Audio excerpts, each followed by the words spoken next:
Bonsoir frères et sœurs, ou rebonsoir.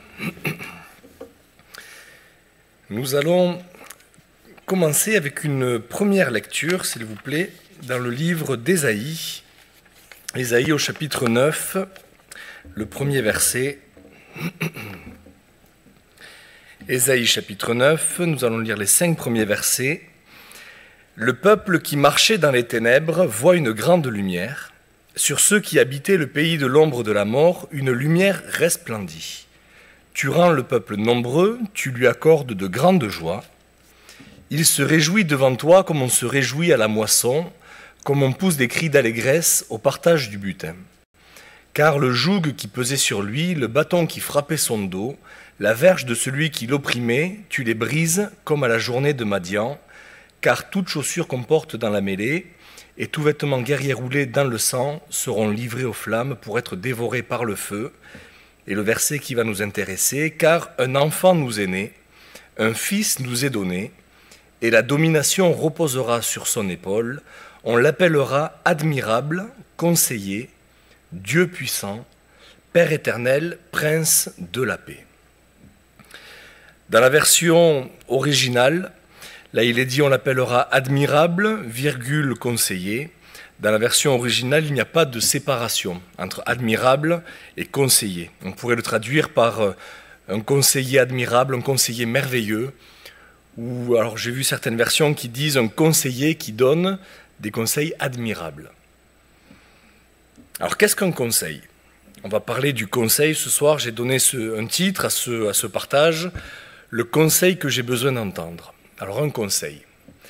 Le Seigneur Jésus a décidé dans sa perfection de se faire appeler le conseiller admirable, conseiller merveilleux. Alors un conseil, quand on prend la définition, donc j'ai pris le dictionnaire tout simplement, c'est un avis, une indication donnée à quelqu'un par quelqu'un d'autre pour le diriger dans sa conduite, dans ses actes. C'est comme une recommandation, un conseil qui est donné. Jésus est un conseiller, ses conseils sont admirables, parfaits. Est-ce que nous aimons recevoir des conseils ? S'il est appelé un conseiller, ça veut dire qu'il veut nous conseiller. Alors, certains répondent oui, on aime recevoir des conseils. Alors, il y a des situations parfois où on aime plus ou moins recevoir des conseils. Il y a des conseils que nous attendons. Quand nous apprenons quelque chose, quand nous sommes en phase d'apprentissage, on nous donne un conseil. Quand on apprend à conduire, on nous dit voilà, tu devrais faire ça, fais ça comme ça. On est dans une phase où le conseil est utile. Et on aime le recevoir, on aime le prendre. On a en face une personne expérimentée qui nous donne un conseil, qui nous dit quelque chose. On sait que son conseil a de la valeur. Alors là, le conseil, il est, on va dire, plutôt agréable à recevoir. On comprend l'utilité de ce conseil. Mais parfois, il y a des conseils qui peuvent peut-être un peu nous irriter. Il y a des conseils qu'on nous donne quand on pense avoir bien fait, quand on se dit j'ai fait quelque chose, j'ai fait ceci, j'ai fait cela, et puis on vient me voir et me dit ah, t'aurais dû faire ça, ou t'aurais dû faire comme ceci. Alors qu'on se dit mais j'ai bien fait pourtant. Là, le conseil peut être un peu plus délicat à recevoir. On ne veut pas forcément recevoir un conseil comme celui-là. Ça peut arriver. Et le fait d'aimer recevoir un conseil va dépendre souvent du contexte dans lequel on le reçoit. Un peu l'environnement de ce conseil, qui l'a donné, dans quelles conditions, est-ce qu'il est compétent ou pas, est-ce qu'il est légitime ou pas. Et souvent, ça va un peu déterminer la façon dont on peut recevoir un conseil. Est-ce que quand une personne n'est pas qualifiée, si je viens vous donner un conseil en mécanique, est-ce que vous allez recevoir ce conseil ? Je ne suis absolument pas qualifié en mécanique. Et il y a des gens qui ne sont pas qualifiés et qui donnent des conseils. Ça arrive très souvent même. Et c'est vrai que parfois, on peut aimer recevoir un conseil quand on comprend son utilité, mais parfois on peut ne pas aimer un conseil, parce qu'on ne le trouve pas approprié, parce qu'on pense qu'il n'est pas utile, qu'on n'en a pas besoin. Ai-je besoin de recevoir des conseils ?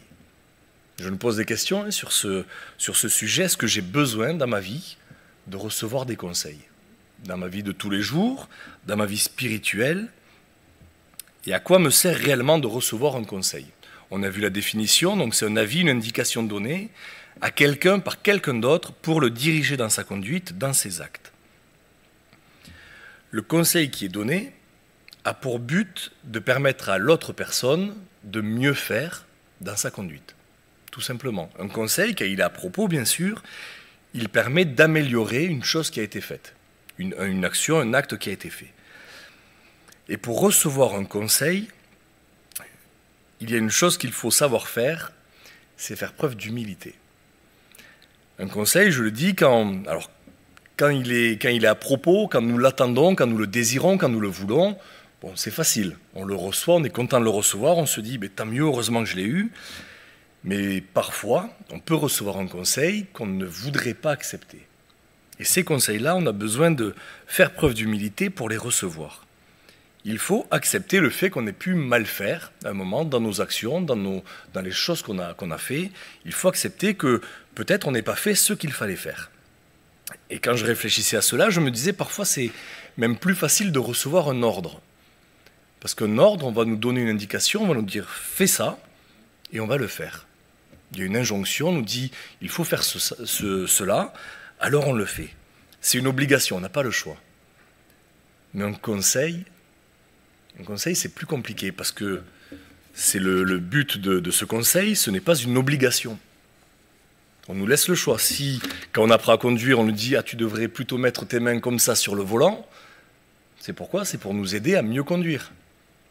Est-ce qu'on est obligé de suivre un conseil? On n'est pas obligé de suivre un conseil. On a toujours un choix. Et dans sa perfection, je l'ai dit tout à l'heure, Jésus s'est présenté à nous en tant que conseiller.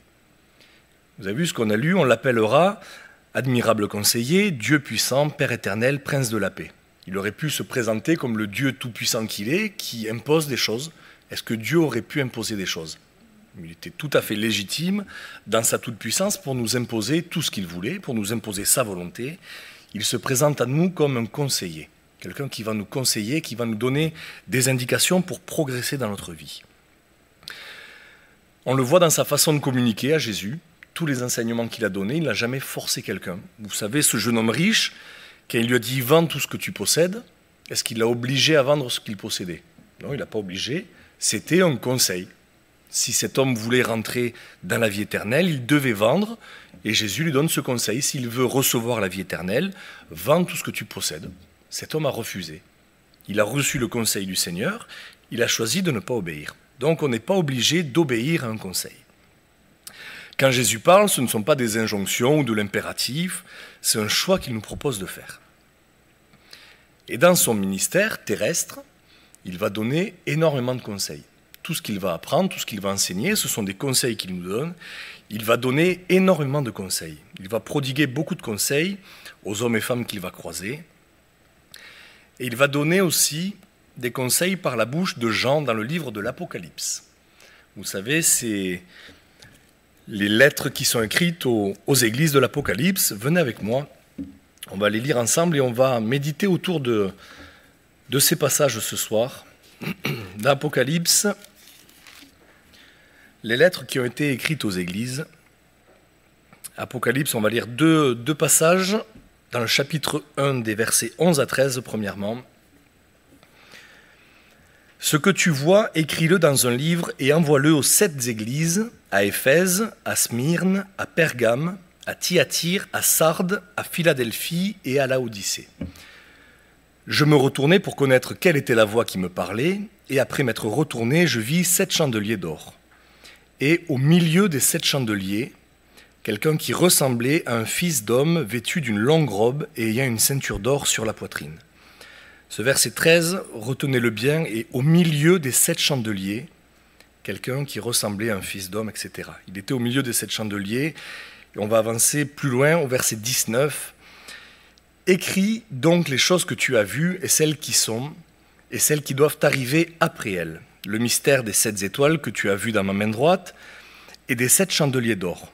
Les 7 étoiles sont les anges des 7 églises, et les 7 chandeliers sont les 7 églises. » Donc Jean a une responsabilité.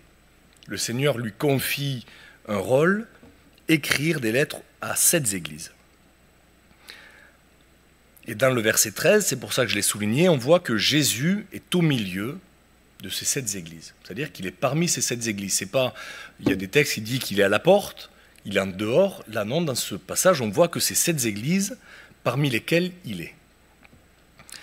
Donc, ce que Jésus va faire, il va dans chaque lettre, par la plume de Jean, il va dresser un peu le portrait de l'église. Il va faire un compte-rendu de ce qu'il a constaté dans ces églises. Donc vous savez que ces 7 églises représentent l'église de la fin, des derniers temps, puisque l'Apocalypse nous parle bien sûr des temps de la fin, du jour du Seigneur, comme en parlait Michael dernièrement, ces moments de l'église telle qu'elle sera avant que le Seigneur revienne. Donc, si le Seigneur revient bientôt, nous devons normalement nous retrouver dans une de ces situations. Donc Jésus va faire une analyse de l'état de ces églises et il va leur apporter plusieurs conseils. Donc il va faire remarquer, vous le voyez, c'est un petit peu à chaque fois la même structure. Il dit ce qui va, ce qu'il a constaté de bien, et puis ensuite il fait remarquer les choses qui ne vont pas bien, les choses qui ne sont pas bien dans ces églises-là. Alors, pour nous éviter de tout lire, j'ai synthétisé un petit peu tout ce que nous allons voir ce soir, et je vous fais le résumé. Alors, dans l'église d'Éphèse, après vous pourrez le reprendre, c'est intéressant, je pense, de reprendre tous ces textes et de les développer. Je vous fais un petit peu le résumé de tout cela. Donc la première, c'est l'église d'Éphèse. Donc qu'est-ce qu'elle fait de bien? Elle persévère dans les œuvres, dans le travail, elle ne supporte pas le méchant, mais elle a perdu le premier amour et a besoin de repentance.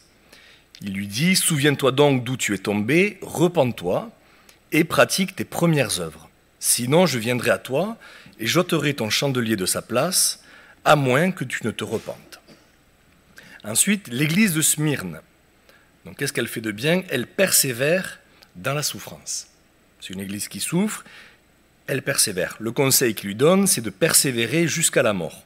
Ne crains pas ce que tu vas souffrir. Voici, le diable jettera quelques-uns de vous en prison, afin que vous soyez éprouvés, et vous aurez une tribulation de 10 jours. Sois fidèle jusqu'à la mort, et je te donnerai la couronne de vie. En suivant, l'église de Pergame. Donc, qu'est-ce qu'elle fait de bien? Elle retient le nom de Jésus. Elle n'a pas renié la foi, même dans la souffrance. Donc, il y a un fidèle qui s'appelle Antipas qui a été mis à mort. Même dans la souffrance, elle a persévéré. Mais elle doit se repentir, car il y a parmi elle des personnes attachées à des doctrines erronées.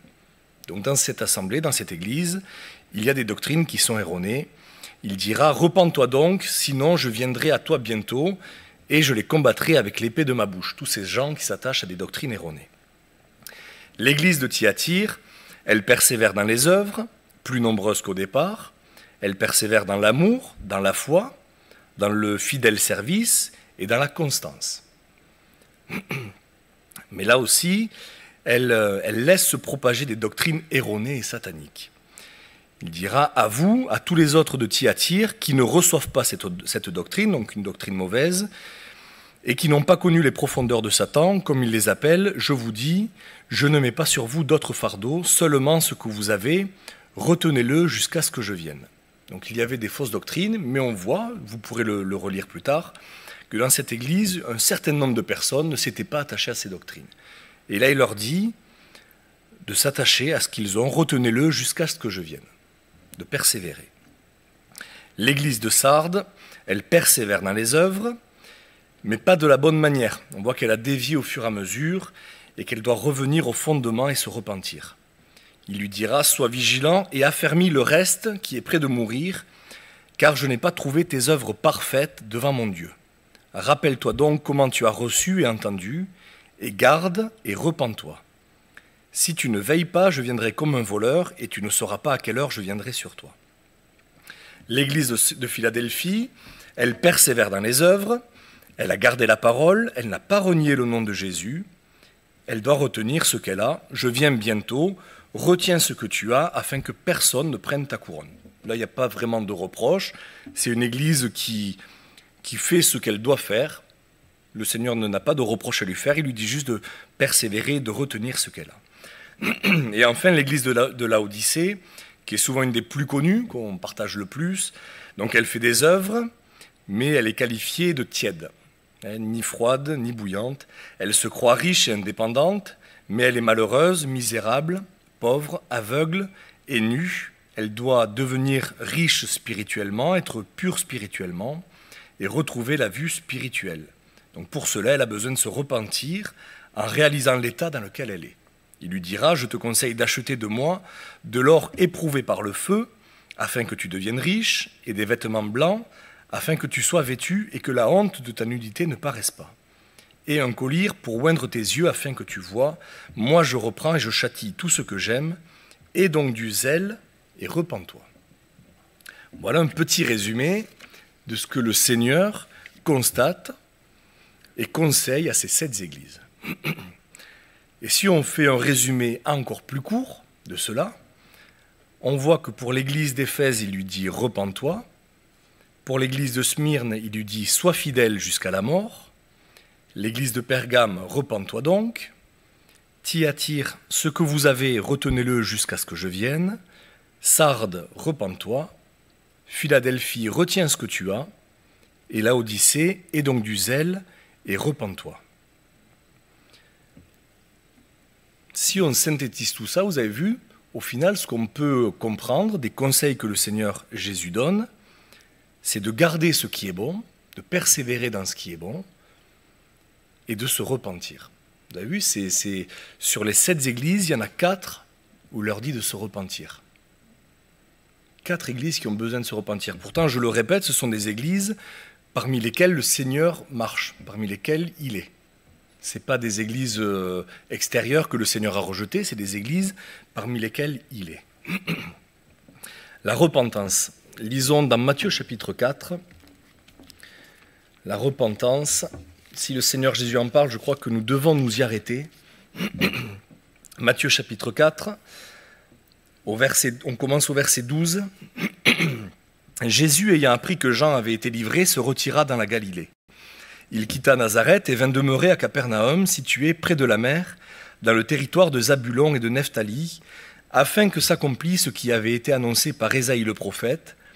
Le peuple de Zabulon et de Nephtali, de la contrée voisine de la mer, du pays au-delà du Jourdain et de la Galilée des gentils, ce peuple assis dans les ténèbres a vu une grande lumière. Et sur ceux qui étaient assis dans la région et l'ombre de la mort, la lumière s'est levée. C'est ce qu'on a lu tout à l'heure au commencement. Dès ce moment, Jésus commença à prêcher et à dire, donc les premières paroles de Jésus, il commence son ministère, qu'est-ce qu'il dit ? Repentez-vous, car le royaume des cieux est proche. Donc c'est relaté comme cela, vous savez, la parole, elle nous a été laissée. Les premiers mots, les premières instructions, les premiers conseils, les premiers enseignements du Seigneur, c'est repentez-vous, car le royaume des cieux est proche. De quoi faut-il se repentir ? Là, bien sûr qu'il est parlé de la conversion, repentez-vous. C'est adressé à des gens qui ne connaissent pas encore le message de l'Évangile. La repentance, on sait quand même le définir à peu près. C'est regretter ce qu'on a fait, vouloir changer de voie. Une véritable repentance, c'est regretter vraiment du fond du cœur les mauvaises choses qu'on a commises. Et dans ce passage de l'Apocalypse, quand il est dit « repens-toi », normalement, il n'est pas parlé de conversion, puisque ce sont des hommes, des femmes qui sont engagés avec le Seigneur, qui pratiquent normalement ce que le Seigneur Jésus attend d'eux. Donc de quoi faut-il se repentir ? On va le voir un petit peu en détail de ces 4 églises où il est dit de se repentir. La première chose, vous voyez l'église d'Éphèse, il est parlé de quoi ? Il est parlé, quel est le reproche que le Seigneur Jésus a fait ? Oui, le premier amour. Ils ont abandonné le premier amour. On voit qu'il faisait des choses. Le Seigneur dira, je connais tes œuvres, ton travail et ta persévérance. Je sais que tu ne peux supporter les méchants, que tu as éprouvé ceux qui se disent apôtres et qui ne le sont pas, et que tu les as trouvés menteurs, que tu as de la persévérance, que tu as souffert à cause de mon nom, et que tu ne t'es point lassé. Alors si on voyait une église comme ça, si on disait ça de notre église, on se dirait, c'est quand même une bonne église, ça tient la route, vous avez vu ce que je viens de lire, c'est une église qui a l'air en tout cas de faire tout comme il faut. C'est une belle description, si on parlait de nous comme ça, je pense qu'on pourrait se dire, oui, c'est agréable, on fait ce qu'il faut, Mais quel est le reproche qu'il fait à cette Église? C'est qu'elle a abandonné son premier amour.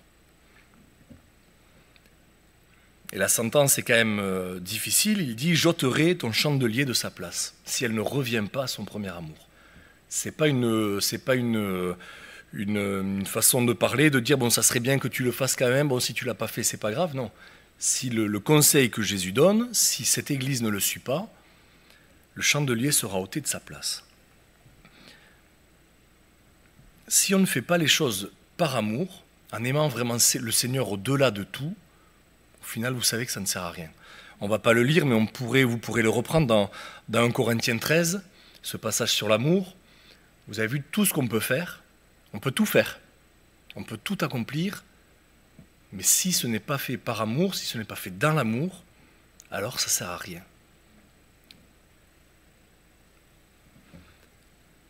Est-ce que nous devons nous repentir de cela? Est-ce que quand nous analysons notre situation, est-ce que notre amour, est-ce que nous faisons tout par amour pour le Seigneur?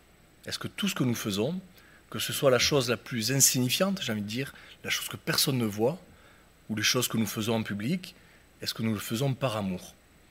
C'est une question à se poser. C'est quand même le Seigneur Jésus qui adresse ses conseils, qui parle à ces églises.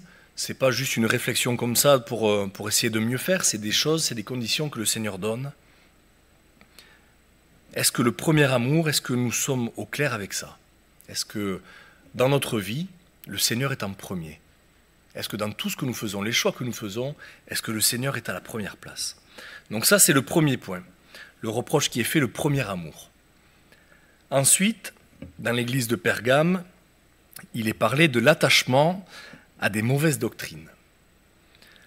Il est dit « Tu as là des gens attachés à la doctrine de Balaam, qui enseignait à Balak à mettre une pierre d'achoppement devant les fils d'Israël pour qu'ils mangent des viandes sacrifiées aux idoles et qu'ils se livrent à l'impudicité. » Alors les mauvaises doctrines, les fausses doctrines. Alors une doctrine, vous savez, parfois il y a des doctrines qui s'opposent. Dans des églises, dans des dénominations, on dit telle doctrine, opposée à celle-là, mais qu'est-ce qui est vrai? Une doctrine, ce n'est pas une divergence d'opinion. On peut avoir des divergences d'opinion. Parfois, on peut penser quelque chose, quelqu'un peut penser autre chose. Les divergences d'opinion, ce n'est pas forcément grave. Une doctrine, c'est un enseignement. Donc c'est ce que ça veut dire, une doctrine, le mot, c'est un enseignement. On pourrait aller dans 1 Corinthiens, venez avec moi dans 1 Corinthiens, on va le lire ensemble. 1 Corinthiens chapitre 8, on va prendre l'exemple justement d'une doctrine, d'un enseignement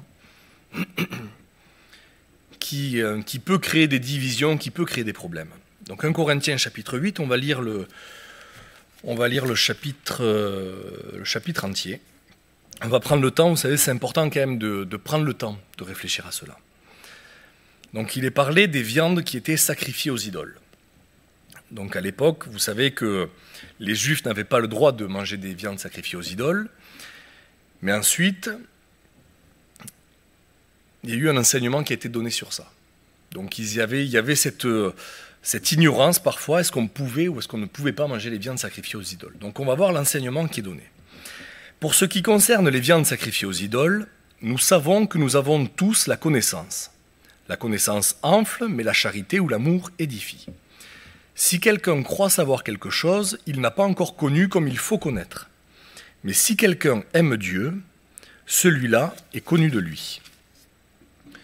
Pour ce qui est donc de manger des viandes sacrifiées aux idoles, nous savons qu'il n'y a point d'idole dans le monde, et qu'il n'y a qu'un seul Dieu.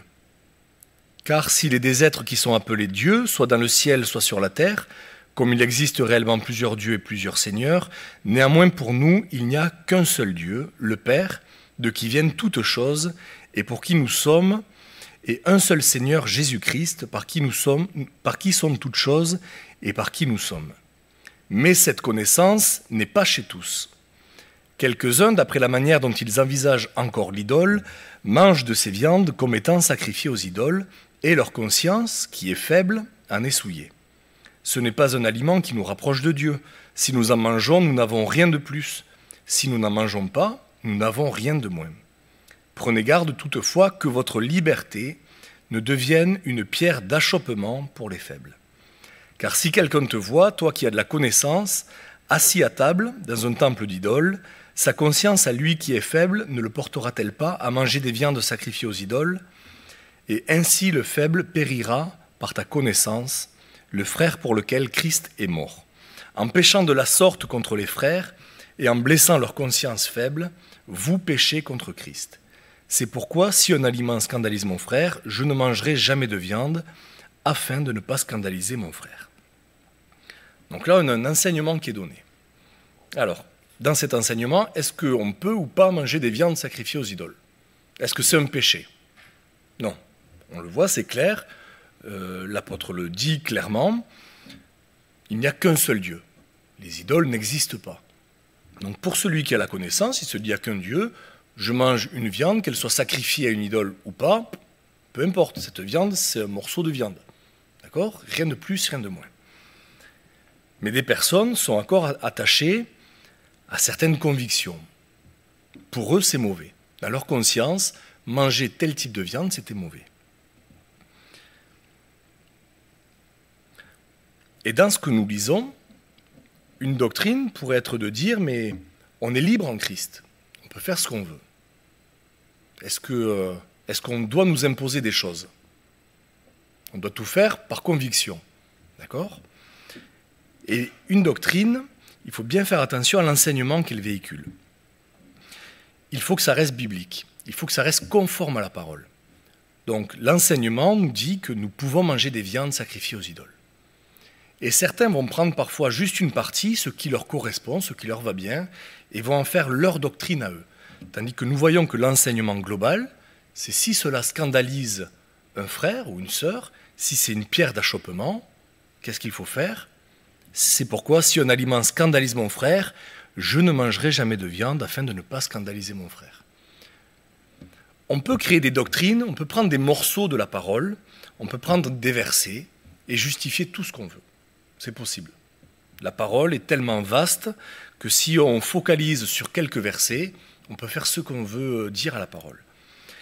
Et c'est important dans les mauvaises doctrines, dans les fausses doctrines qui sont apportées, d'être vigilant. Quand on s'attache à des choses qui nous plaisent à nous. Vous savez, souvent les fausses doctrines, les mauvais enseignements, le but qu'ils ont, c'est de nous satisfaire à nous. Ce n'est pas forcément d'obéir pleinement à la parole. Une fausse doctrine souvent est là parce qu'elle peut nous rassurer, parce qu'elle peut nous conforter dans des décisions que nous voulons prendre, dans des choses que nous voulons faire. Et il y a une différence entre une conviction et une véritable doctrine. On peut être convaincu de certaines choses, on le voit. Je reviens sur cet exemple, les viandes. Ok, ça n'a aucun effet, je peux manger une viande sacrifiée à une idole. Mais la doctrine, le véritable enseignement, c'est le respect que nous devons avoir pour les frères et sœurs. Dans ce que nous pouvons faire, c'est vrai que on peut facilement tomber dans un mauvais enseignement et s'attacher à cela. Et c'est le reproche que Jésus fait à cette Église, de s'attacher à des mauvaises doctrines. Il y avait des fausses doctrines qui étaient là, et ils s'attachaient à cela. Je remets dans le contexte, on parle de repentance, c'est peut-être des choses qu'on peut faire. Vous savez, il n'y a pas forcément besoin que la doctrine soit prêchée dans une église pour s'attacher à une mauvaise doctrine. On peut lire la parole et nous-mêmes se créer nos doctrines et nos enseignements et en tirer des conclusions. Ensuite, le troisième point. Troisième église, à Sardes. Qu'est-ce qu'elle faisait? Elle pratiquait des œuvres imparfaites. Il lui dit que les œuvres n'étaient pas parfaites. Alors, on a vu tout à l'heure qu'on pouvait faire des œuvres, mais sans l'amour. C'est possible, on peut faire des œuvres sans l'amour. Mais on peut faire ce que Dieu nous demande sans amour. Est-ce que c'est possible d'obéir à Dieu, mais sans amour? Si on prend l'exemple de Jonas, alors je ne sais pas exactement ce qu'il y avait dans le cœur de Jonas, mais je ne suis pas sûr qu'il portait un amour intense pour le peuple de Ninive. Quand on voit, il avait peur, bien sûr, bien entendu, mais on sent que même quand ils se sont repentis, qu'ils ont changé de voie, lui, son cœur, qu'est-ce qu'il était? Il était irrité. Donc je ne sais pas, ce n'est pas forcément les fruits de l'amour quand on voit cela. Mais on peut faire les choses que Dieu nous demande sans amour, c'est une chose possible. Mais on peut faire aussi des choses que Dieu ne demande pas. On peut le faire avec amour. Vous voyez la complexité un petit peu de toutes les situations. Par amour, on peut faire des choses, mais que Dieu ne nous a pas demandées. Et ces œuvres-là, ce n'est pas des œuvres parfaites, puisque ce n'est pas ce que Dieu nous demande. Dans Éphésiens chapitre 2, verset 10, il est dit « Car nous sommes son ouvrage, ayant été créés en Jésus-Christ pour de bonnes œuvres que Dieu a préparées d'avance afin que nous les pratiquions. » Et dans Hébreux chapitre 13, verset 21, « Que Dieu vous rende capable de toute bonne œuvre pour l'accomplissement de sa volonté, et fasse en vous ce qui lui est agréable par Jésus-Christ. » On voit que les œuvres préparées par Jésus, c'est pour lui, c'est pour le servir à lui. Donc si nous faisons les œuvres que nous désirons nous, même si c'est pour le servir, mais si on ne fait pas ce que lui a préparé pour nous, on ne fait pas des bonnes œuvres, on fait des œuvres. Et c'est le reproche qui est fait à cette Église, que les œuvres faites ne sont pas parfaites. C'est des œuvres qui sont imparfaites. Je le répète, les œuvres parfaites, c'est celles qui obéissent à la volonté de Dieu, à ce que lui veut pour nous, pas ce que nous voulons faire. Et ensuite, la dernière, celle qu'on connaît parfois le mieux, Laodicée. Donc il est dit « Je suis riche, je me suis enrichi et je n'ai besoin de rien. » Alors ça s'appelle de la suffisance. On a tout ce qu'il faut, on n'a besoin de rien. On est arrivé à un niveau où on n'a besoin de rien de plus. Alors croire ça, c'est presque croire qu'on est parfait, qu'on n'a besoin de rien. Si j'arrive à un moment, je dis j'ai besoin de rien de plus, ça veut dire que tout est accompli, et quand tout est accompli, c'est parfait. Est-ce qu'on peut être parfait? Est-ce que la parole nous demande d'être parfait? Oui. La parole nous demande d'être parfait. Mais vous savez bien que tant qu'on est ici-bas sur terre, on ne peut pas être parfait. Donc si on pense être arrivé à un niveau suffisant de perfection, on s'égare nous-mêmes. Croire que l'on a tout fait comme il faut. Est-ce que ça peut arriver de se dire, là actuellement, voilà, au stade où on en est, on fait tout comme il faut. On s'applique à la parole, on fait des œuvres, on donne, on fait tout comme il faut, on n'a besoin de rien de plus. Est-ce que ça peut être une réflexion qui serait là un jour dans l'Église? Est-ce que ça pourrait arriver? En tout cas, c'est ce qui arrive à cette Église. Est-ce qu'on a besoin de croître continuellement? Ou est-ce qu'on peut atteindre un niveau où, bien sûr, vous le savez, dans 2 Pierre chapitre 3, verset 18, « Mais croissez dans la grâce et dans la connaissance de notre Seigneur et Sauveur Jésus-Christ. » On progresse, on est sur un chemin. On n'atteindra jamais la perfection, on avance, on chemine. Et cette église de Laodicée pensait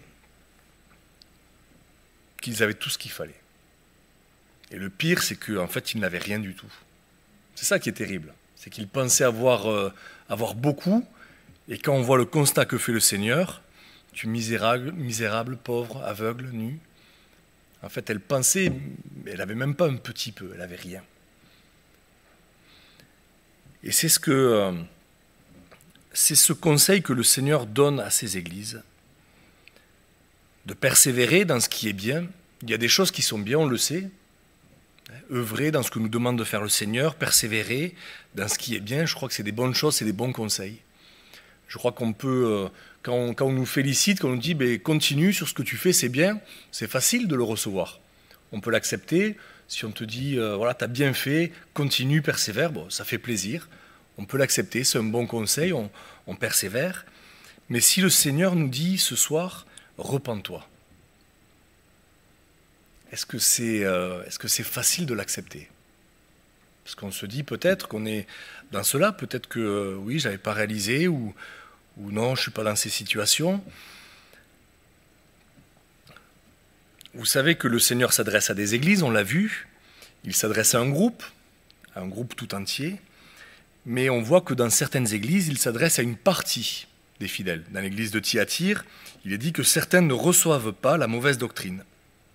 Dans l'église de Sardes, il y a quelques hommes qui n'ont pas souillé leurs vêtements. On voit qu'il s'adresse à un groupe, à une église entière, mais on voit aussi qu'il y a quelques personnes qui avaient fait des choix différents.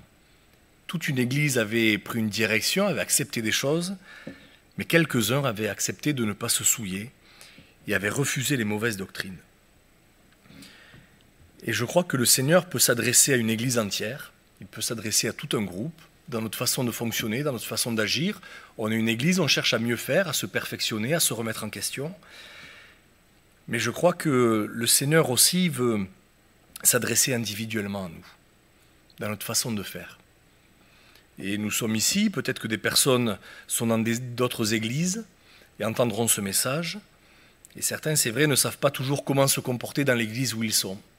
Ils entendent parfois des choses qui sont pas bonnes, et c'est vrai qu'on est souvent sollicité. Ils nous demandent qu'est-ce qu'ils doivent faire. Est-ce qu'ils doivent sortir de ces églises? Est-ce qu'ils doivent rester? On voit en tout cas dans ces exemples qu'il y avait dans des églises qui n'étaient pas conformes à ce que le Seigneur attendait, des personnes qui avaient décidé de ne pas se souiller par les choses impures de ces églises. On doit tout faire par conviction. Si on a à cœur de sortir d'une église, d'aller ailleurs, faisons-le, soyons libres. Si on a à cœur de rester, je crois qu'on peut rester. Mais en tout cas, ça va être un combat de rester persévérant et de ne pas se souiller. Vous savez que souvent, l'effet de groupe attire le petit groupe.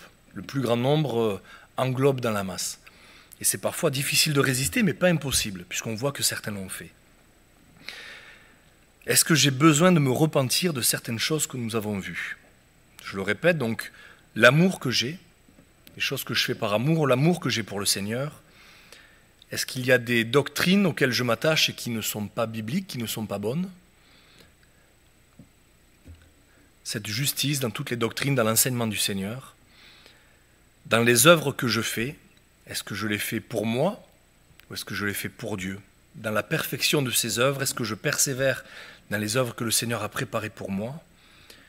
Ou est-ce que c'est dans la suffisance? Est-ce que là où j'en suis aujourd'hui, ça suffit, moi ça me convient, j'ai pas besoin de plus, c'est correct, c'est passable. On peut penser comme ça. Hein. On peut se dire, voilà, je suis à un niveau où je fais rien de mal, je progresse. Est-ce qu'on est riche, qu'on s'est enrichi, on n'a besoin de rien? Ou est-ce qu'alors on a toujours besoin de la grâce du Seigneur pour avancer et persévérer? Il y a un dernier conseil, un des derniers conseils en tout cas, dans Apocalypse, vous le connaissez, Apocalypse chapitre 22, verset 11.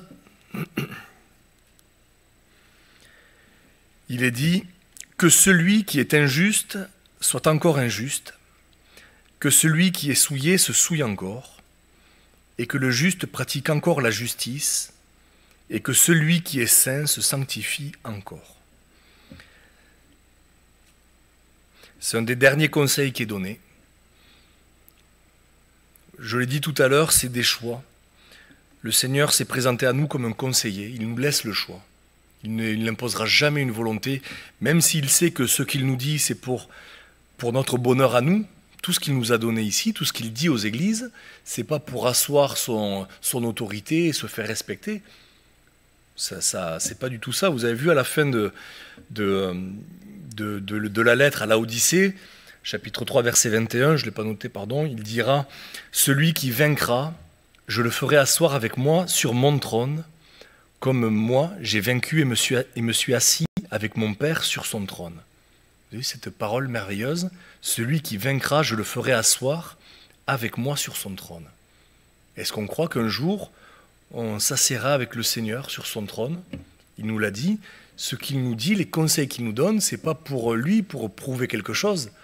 Ce qu'il nous donne, c'est pour nous, pour qu'un jour, dans la gloire, on puisse recevoir tout cela. Qu'est-ce que je vais faire de ces conseils que le Seigneur me donne? Je l'ai dit, je suis libre.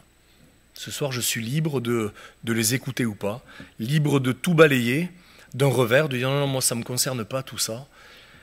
Je l'ai dit tout à l'heure, ça concerne l'Église de la fin des temps, telle qu'elle sera, avant que le Seigneur Jésus revienne. Le Seigneur veut que l'Église soit belle, veut qu'elle soit prête à son retour. On voit qu'il fera le ménage, pardonnez-moi l'expression, il mettra de côté ceux qui n'ont pas accepté de suivre ses conseils.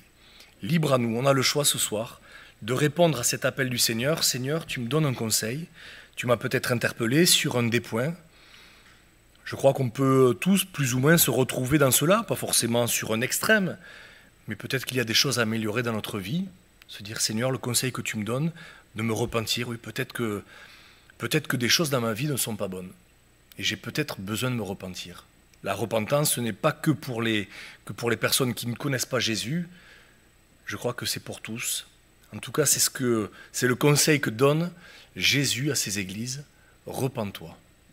Et je crois qu'on peut recevoir ce conseil aussi, libre à nous, je le répète, de suivre ces conseils.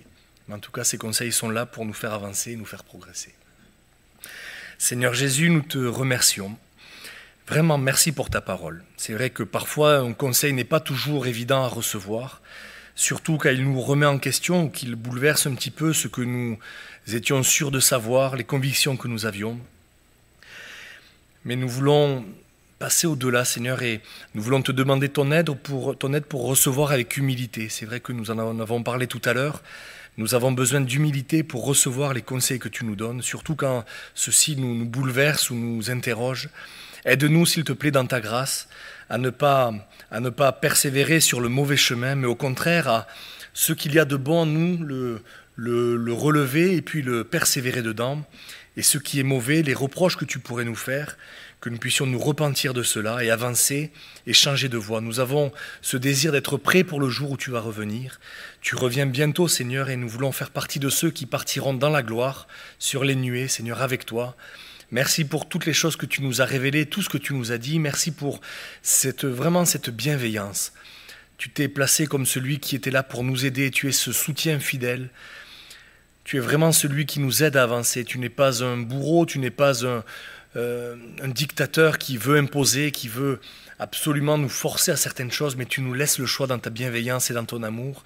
Donne-nous cette intelligence, Seigneur, s'il te plaît, et cette sagesse pour le recevoir, pour ne pas nous enfermer dans quelque chose de malsain, mais au contraire pour ouvrir les yeux sur les choses spirituelles et comprendre le bienfait de tes conseils, de tes réprimandes, de tes ordonnances, Seigneur. Aide-nous à le comprendre, s'il te plaît, et que tu puisses nous aider dans la suite de ces temps à pouvoir progresser vers toi. Nous avons toujours besoin de progresser, nous te demandons de ton aide, nous en avons besoin, nous réalisons nos faiblesses, et que c'est ta force, Seigneur, qui doit s'exprimer en nous. Merci pour ce que tu feras en chacun de nous. Aide-nous à persévérer dans cela jour après jour et à t'être fidèle jusqu'au bout. Merci pour tout ce que tu accomplis, pour ton sacrifice à la croix et pour l'œuvre merveilleuse depuis la création jusqu'à aujourd'hui et jusqu'à la fin des temps. Merci Seigneur. Amen.